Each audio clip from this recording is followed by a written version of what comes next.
Okay, we are now at car park H of Singapore General Hospital. With me are Charles Goh, one of the co-founders of Asia Paranormal Investigators, as well as Associate Professor Ng Beng Yong. As we trek towards our destination, let me provide you with some background information. So where we are going is actually we're going towards the remaining wall of the new Lunatic Asylum. This was established in 1887 and it is the third psychiatric hospital to be built in Singapore during its early days.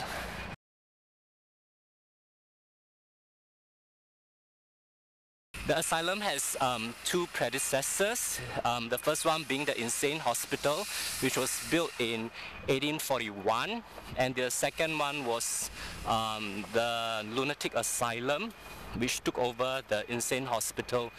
But as both asylums became overcrowded and due to an outbreak of cholera in the Lunatic Asylum, what happened was that all the patients were moved to the newly established new Lunatic Asylum.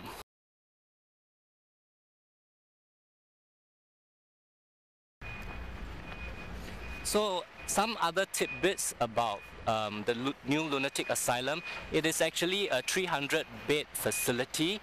It was constructed based on what is known as cottage principles, meaning that it comprises a series of detached buildings. So some of these buildings are used for accommodation, while the rest are used for work purposes. And how they assign patients, or rather how the accommodation is assigned, is firstly based on gender and secondly based on the different kind of mental illnesses that they suffer from.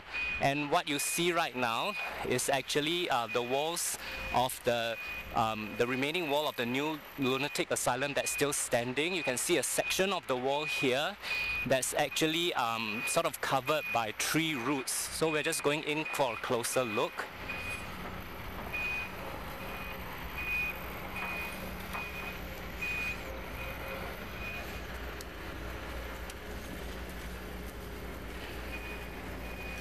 Okay.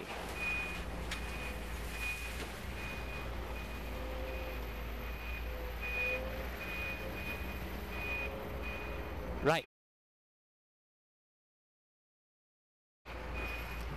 Charles, maybe you want to tell us how you actually came across this wall? Yes, so as I mentioned earlier, I was actually looking for some remnants or relic from any tombs that could have survived the exhumation way back in the 1920s when they exhumed both Tiong Lama and Tiong Bahru. And then that was when I discovered that there was this old crumbling wall to my left when I was there. As I go closer, I saw that it was a very straight wall and it was made of very old tin bricks, the kind of old clay bricks that was self-made, similar to those that you can find in Chinatown area. And then as I go further, I found that the wall is quite uniform. It's quite high. It's more than I guess even 3 meters high, and it spans quite a considerable length, maybe about 150 meters going up. And as it goes further, I saw that the walls was also rebuilt with newer bricks, that is slightly thicker, showing that it was reconstructed along the way. So I was very curious about this wall because it was crumbling and was built of old and new. So when I look back the map, I saw that it coincides with the boundary wall of the Lunatic Asylum in the past. Okay, Charles, let's go up and look at the rest of the walls.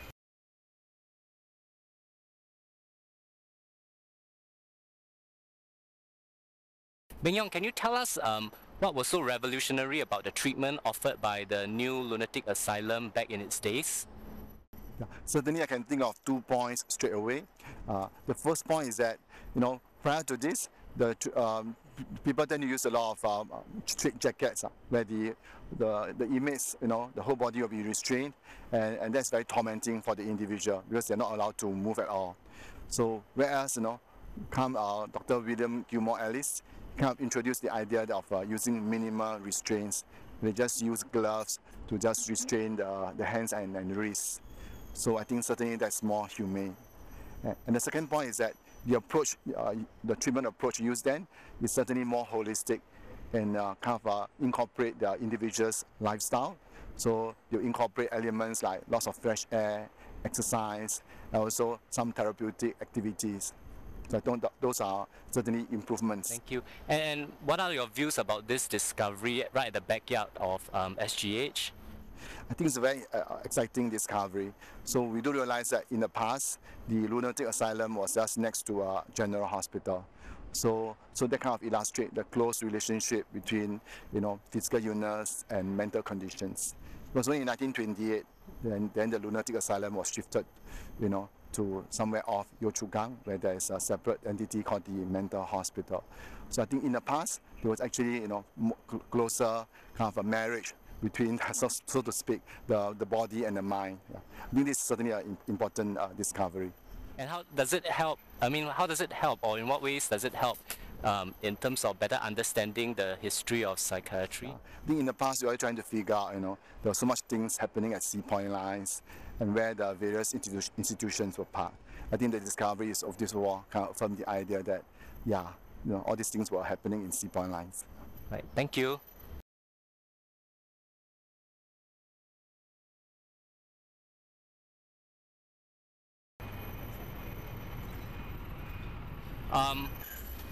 Charles, are we going in to have a closer look?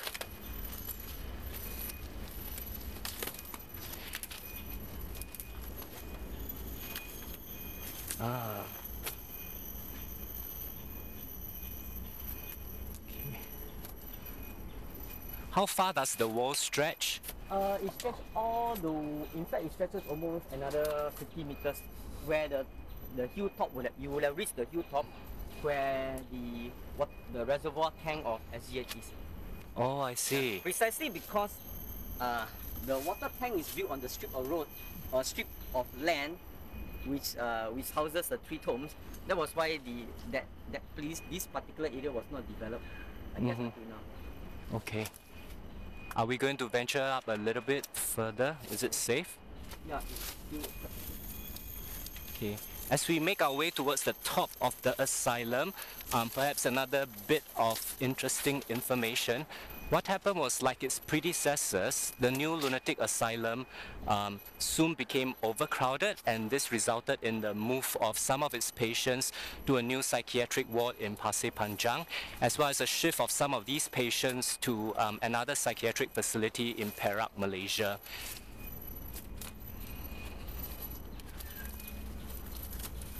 You see a lot of old bottles. Maybe they are medicinal bottles? bottles. Okay.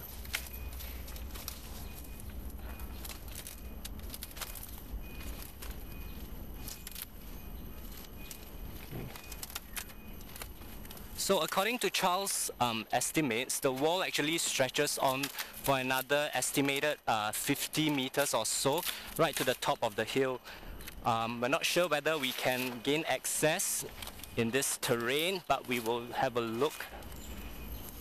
You can see a lot of fallen tree trunks, a lot of fallen tree branches that have actually so-called fallen directly onto the wall, thereby damaging some portions of the wall.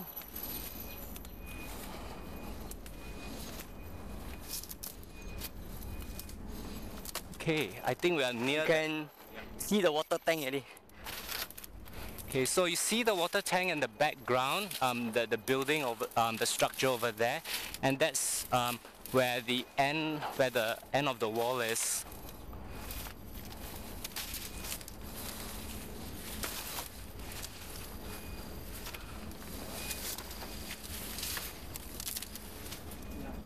I guess we shouldn't be going further in, Okay. because Dirty area. yeah, water reservoir tanks, they contain water that is meant to be used for SGH, so it cannot be contaminated or disturbed. Okay, So there will be cameras around. we will make our way back down.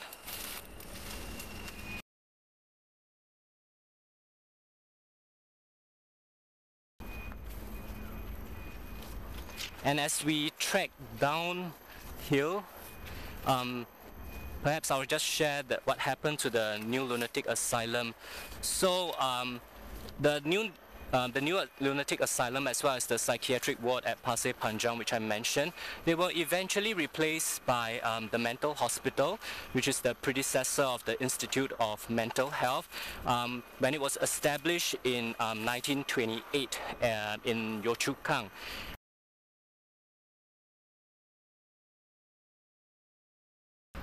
And with that, we have come to the sweaty conclusion or track to actually document using Google Glass the last remaining wall of the new lunatic asylum here, just behind car park H of the Singapore General Hospital. Thank you, Charles, for joining us on this trek and for sharing with us this exciting new discovery. Yes, it's been exciting as well for me, very much.